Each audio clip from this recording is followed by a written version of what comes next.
Hi everyone, welcome back to the Tiny Studio.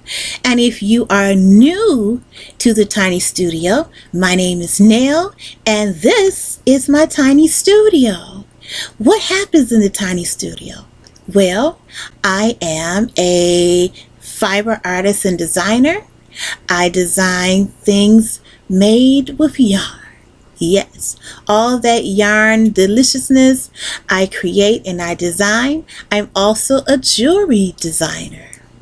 In the Tiny Studio, you'll find me vacillating between those things, but you'll also find me talking about my love and passion for vintage Coach handbags. Also, you will find me talking about my favorite subject, the fact that I'm celebrating 20 years as a dreadlocknista, a locked diva. So today's video is going to be, you guessed it, a dreadlock video. How are you today? And did I already remind you to subscribe to the channel if you haven't already subscribed? Go on ahead. I'll wait 10 seconds for you to go ahead and subscribe to the channel. Starting now.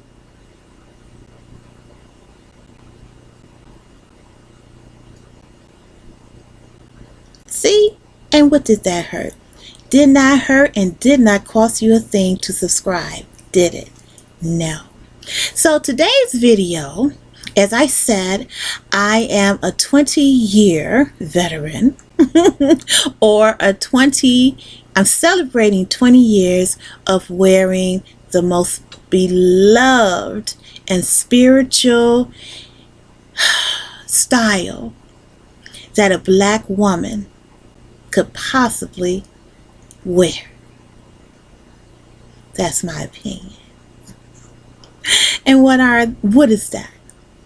My beautiful, beautiful natty dreads, my dreadlocks. Locks, some call. And for those of you who have sister locks, welcome, welcome, welcome.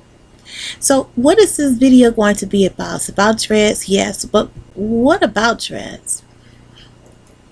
It's one thing that I've noticed in the lock community on social media is that there are all kinds of rules and discussions and stages about locks and how to wear locks, how to style your locks, how to maintain your locks, all of those things. And the most important thing that we leave out is that dreadlocks is a style of low maintenance to no maintenance at all. So adding all of these different things to a hairstyle or a way of life that is totally natural to us as a people, in my opinion, doesn't make sense. Yet, that's where we are today. Rules and regulations about how our locks should be styled and groomed and managed and all of those wonderful things. When in actuality, all you really need to do is wash, oil, moisturize, and go. It's just that simple. But we sometimes as human beings, we make the most simple, simplistic thing. We turn it into something just major when it's not major or complex or difficult at all. And one of those topics, one of those things that we do, that we have a habit of, is we take something and we attempt to transform it to fit our own acceptance of misinformation.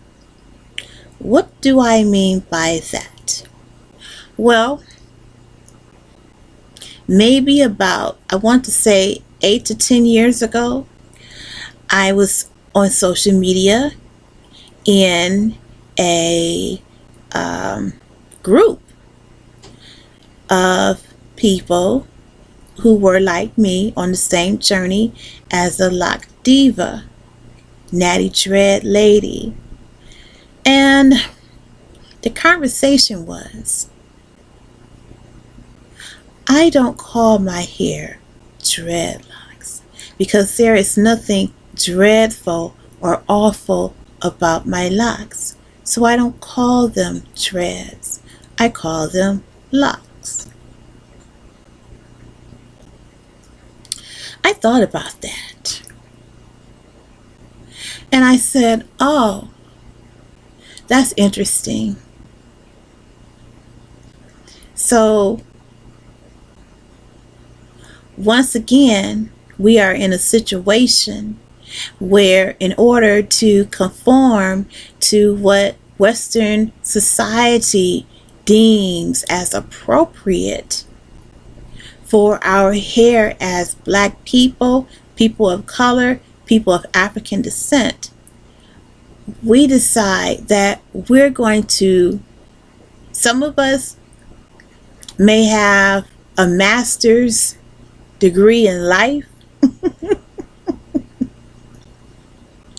but many of us do not have a master's degree in linguistics or in English or in journalism or any of those things.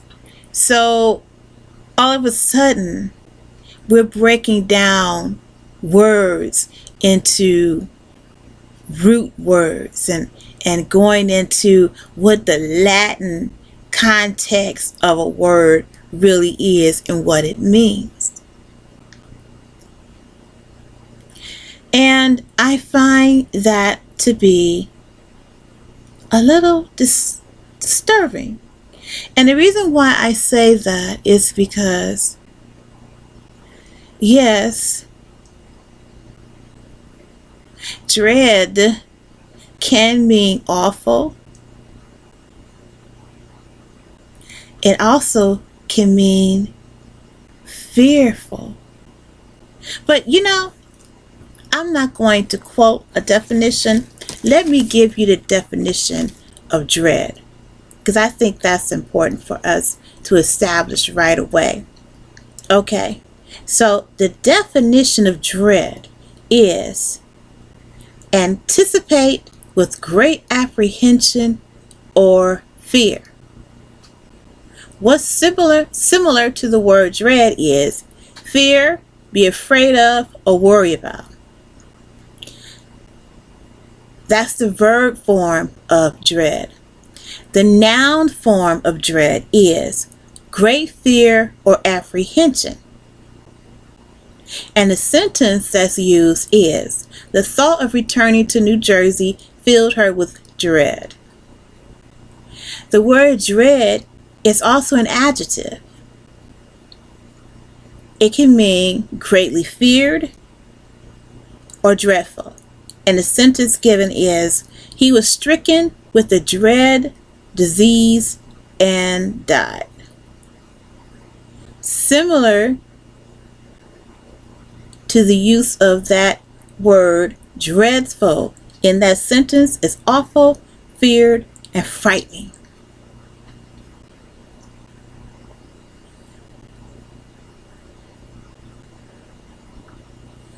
So, when you think of the word dread,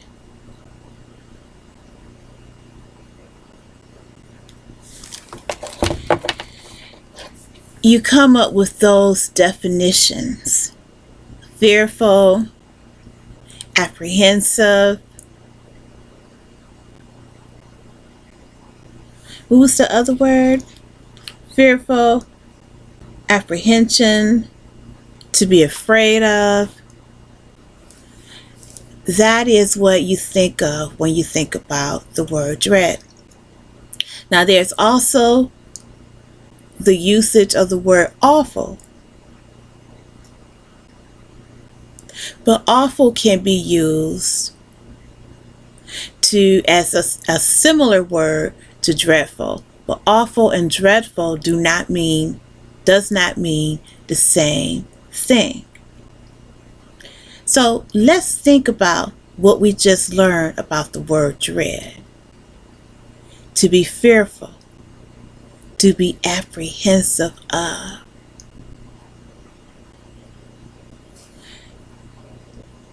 to be afraid of, to worry about.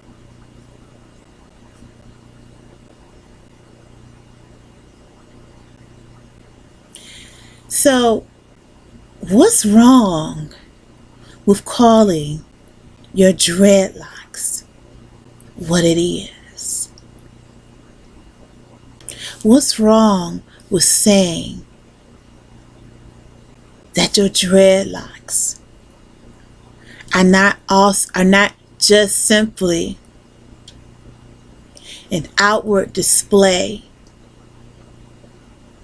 of your righteousness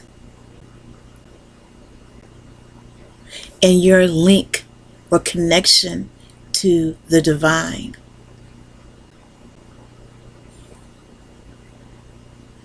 But what's wrong with also saying that your dreadlocks are to be feared?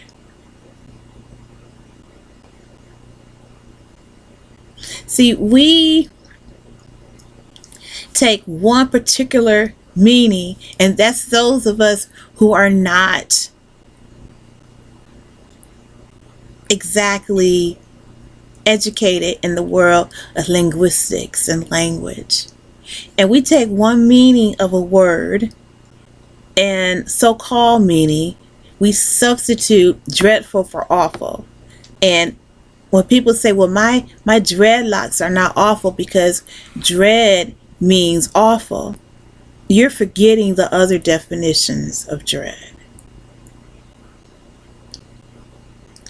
See, when you decide to embark on this journey,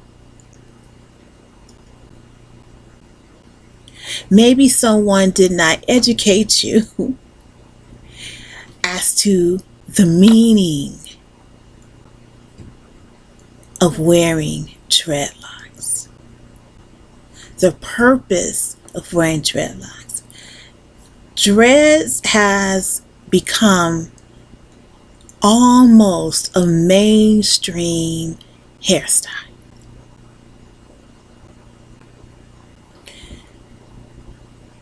And what's happening, as with anything that becomes mainstream, is that the essence of it is watered down or extracted.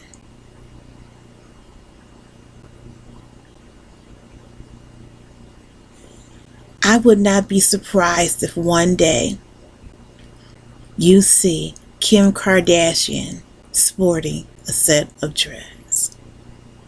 They may be faux dreads, but they'll be dreads just the same, because dreads are becoming mainstream.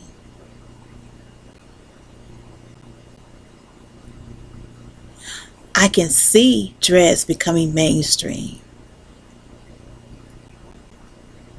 with all of the videos that I see, tutorials, all of the things that people are doing to their dreads in the name of fashion, in the name of style. But you're leaving out the significance of your hair. You're leaving out the spirituality and the beauty of your locks.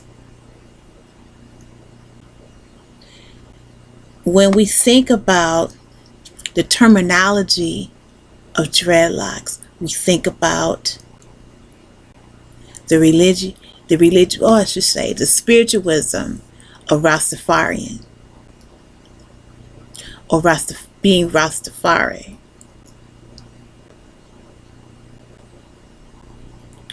And whenever you see a Rastafari man or Rastafari woman, you see dignity, you see poise, you see wisdom, you see strength. You see all of the attributes of the original man, the original woman. You see power. You see something that's close to the divine. You see God.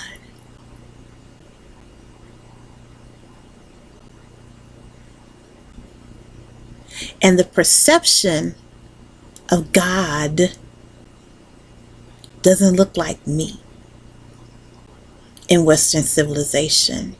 The concept of what God looks like, what God's so-called son looks like, doesn't look like me. It doesn't look like my own son. Doesn't look like my father or my grandfather or my great-grandfather.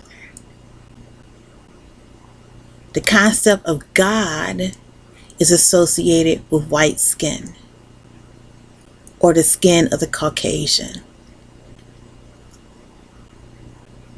So when we, as the original man, woman, when we as the original step into our glory as the original, as the originator, and we understand who we are and who our ancestors were, when we understand that everything on this planet emanates from us, and we hold our heads up high,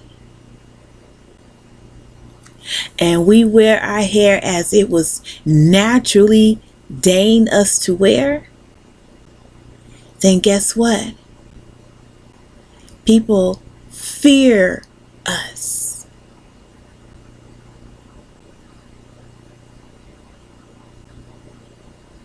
People become afraid of us. Think about that for a moment while I plug my charger into this laptop. Think about it.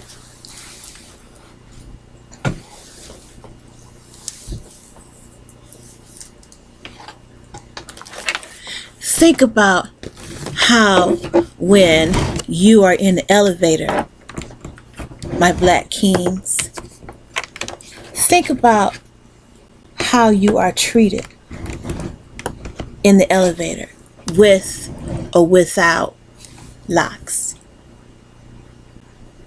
How are you treated? They are afraid of you. Why? You haven't perpetrated a crime upon them.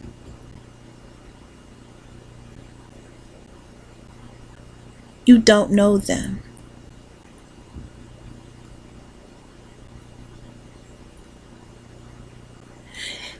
They have been conditioned to fear you.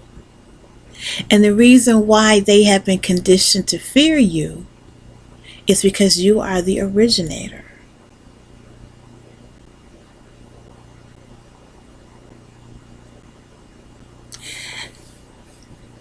Dreads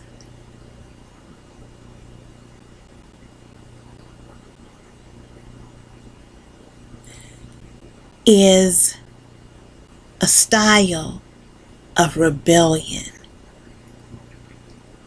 A style of rebellion against westernized civilization's concept of what beauty is.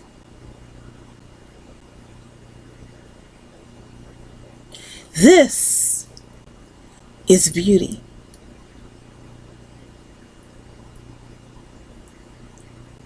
Westernized civilization says to me that this isn't beauty. This should be detangled, relaxed, straightened, and curled. That's what Western civilization says about this. So when the descendants of the establishers of Western civilization see my dreads,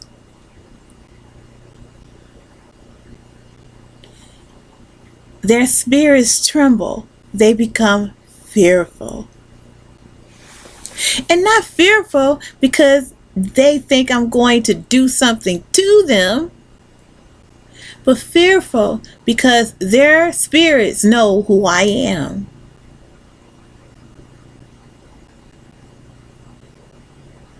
Their spirits know I am the original woman. Their souls recognize that, and that makes them fearful.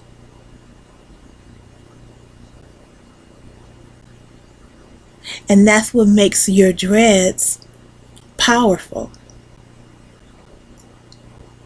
Don't succumb to this language.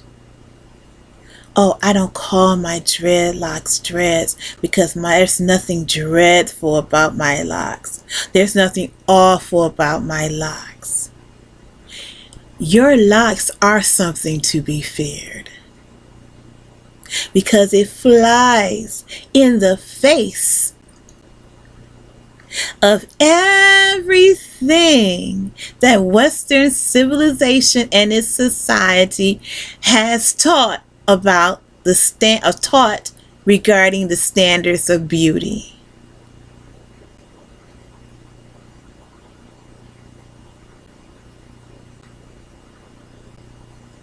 Don't get into the semantics of what they are or what people call them. Stop trying to assimilate and wear dreads at the same time. Stop doing that. You can't possibly assimilate and be a dreadlock diva or a dreadlock gentleman. You cannot assimilate because this is not going to let you. And if you try, you will hit a brick wall every single time. You just will.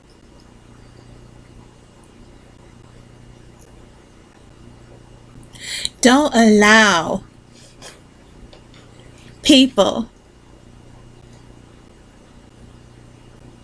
to enter the conversation about the beauty of dreadlocks with the concept of conformity. Because when you break out and say, well, hey, my dreadlocks aren't dreadful or my dreadlocks aren't awful, when you go into this type of landmine territory, what you're actually doing is you're trying to conform. You can't put dreadlocks into a neat box. You can't do it. So accept what they are. Your dreadlocks are dreadful. They are something to be feared and to be afraid of because it symbolizes strength. It symbolizes power. It symbolizes knowledge. It symbolizes the spirituality of an entire group of people, the original people of this planet. We are what makes the world go round.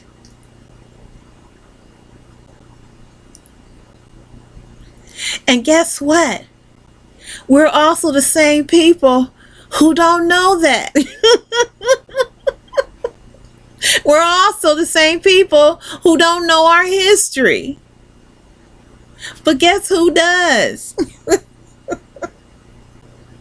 The same people that got you running around trying to catch your tail. Them. They know who you are. And that's why when they see you at the store with your hair looking like this, they're thinking,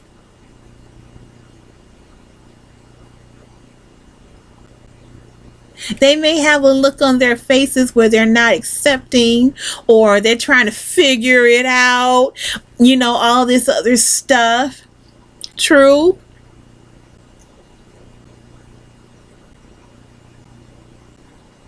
But they know. Their spirits, they know. That's why some of them try to do this. Because they know, they respect it, and they want to be a part of it.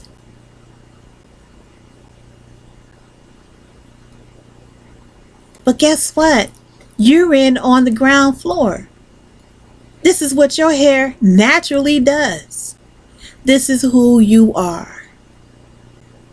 So wear that label and that title of Dreadlocknista, Locked Diva, Dreadlock Gentleman.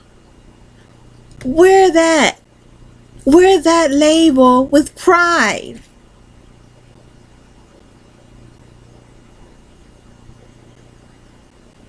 You are a god. You are a goddess. You are of the divine. You are supposed to be respected. You are supposed to be worshipped.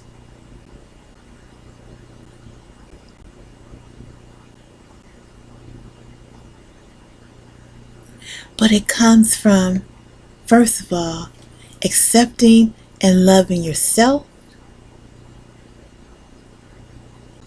and respecting and knowing and honoring who you are.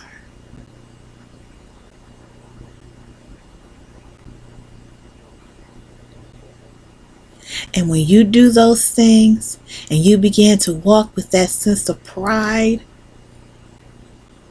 and you walk knowing that your ancestors and spirit guides are right beside you and right behind you, you are something to be feared. You are something to be feared.